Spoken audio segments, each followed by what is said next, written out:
So now that we've heard what we are actually going to do in our work package, I thought it would also be very nice to say something about how we do ethics research, because I pictured that it is very different than research how you do it in the lab or in the clinic. I'm here on behalf of Professor Annelien Bredenoord, who is a professor for biomedical ethics of biomedical innovation in Utrecht. And I work very closely together with her on topics of the ethics of innovation. Well, I think yesterday and today we will hear a lot about these new and exciting technologies that have very promising implications for society to fight diseases and understand better how diseases happen, how we can make or keep people healthy.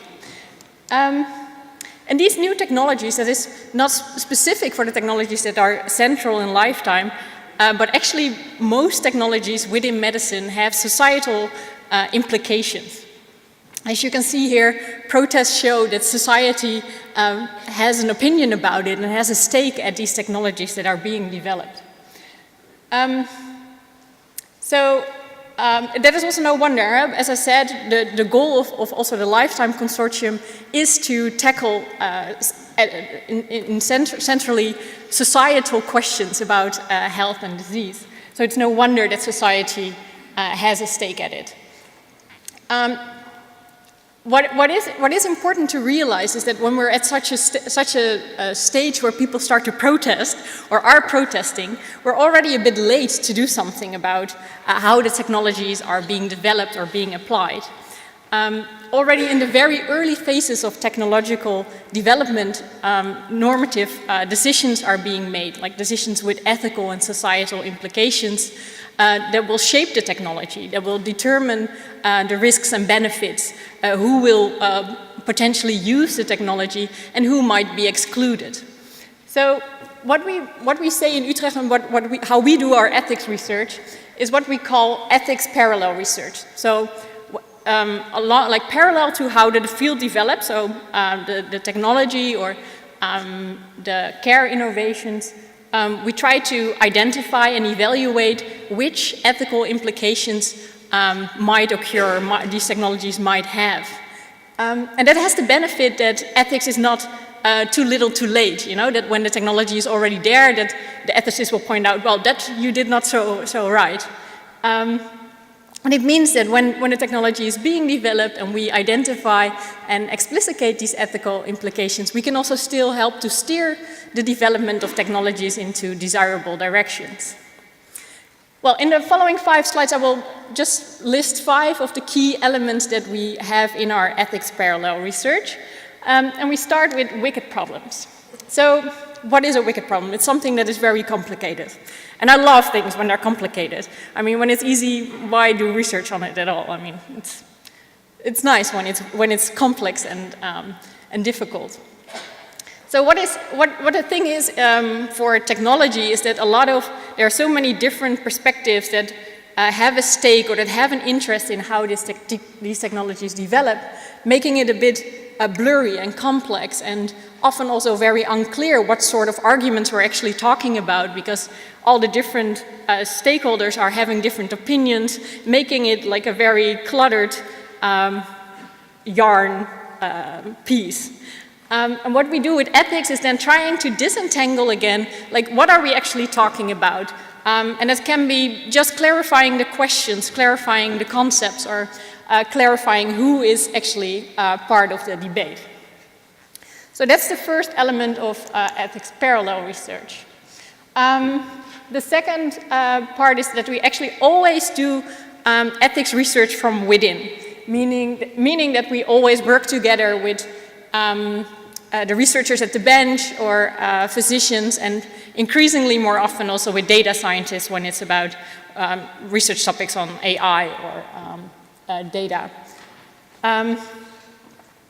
And that is important because we need to understand what the technology actually is, how it works and how it can be applied, and how it's foreseen to be used in order to say something meaningful about it. right? So if we are giving ethical guidance, we don't want to be led just by science fiction stories about the end of the world or the cure, the silver bullet for for everything. We want to understand how these things work. And these are just a number of publications from our research group. Some of the people here actually have also published together with our group, and we hope that in the Lifetime Consortium we will also work further together. A third aspect of ethics parallel research is that we look beyond the more hard impacts, so the very or relatively easy quantifiable outcomes, such as like economic impact or safety. We look at soft impacts, and that might sound a bit like a turn-off, as if it's not important, but it is. It is very important with these technologies. Especially these soft impacts are often a reason why societal stakeholders start to protest or are pro or against certain technologies.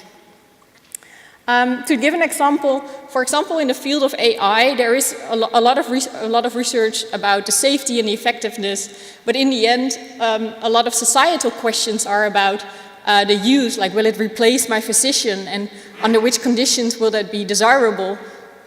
What does it do to the relationship I have to care providers? So this relationship aspect would be a soft impact.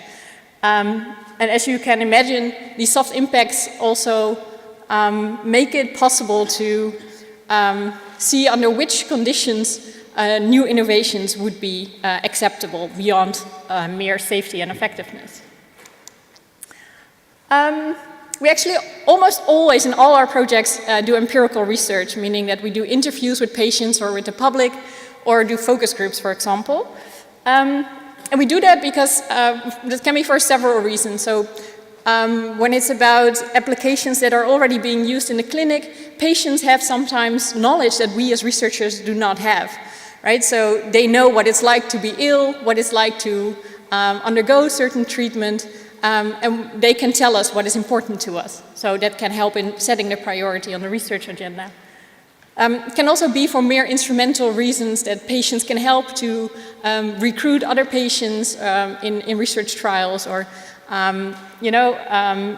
explain why certain measures are very burdensome to them, or simply for the reason because it's the right thing to do. It is research about them, so they should have a say on what is important to them. And then fifth, since a couple of years there's increasing attention for patient-public involvement in research. I think that is more general in medical research the case, so not only within ethics. But it actually means that patients or people of the public, like citizens, are involved throughout the research project and also have a say in how a research project takes shape, what the priorities are, who are being included, and how results are written down. So we have also published a number of manuscripts together with patients, which was really great fun and really meaningful, I would say. Right, so that was actually all I wanted to say. So this is sort of the method that we will also apply and follow in the Lifetime project in order to identify and evaluate the ethical and societal aspects of the Lifetime proposal, real time as we go. Thank you very much.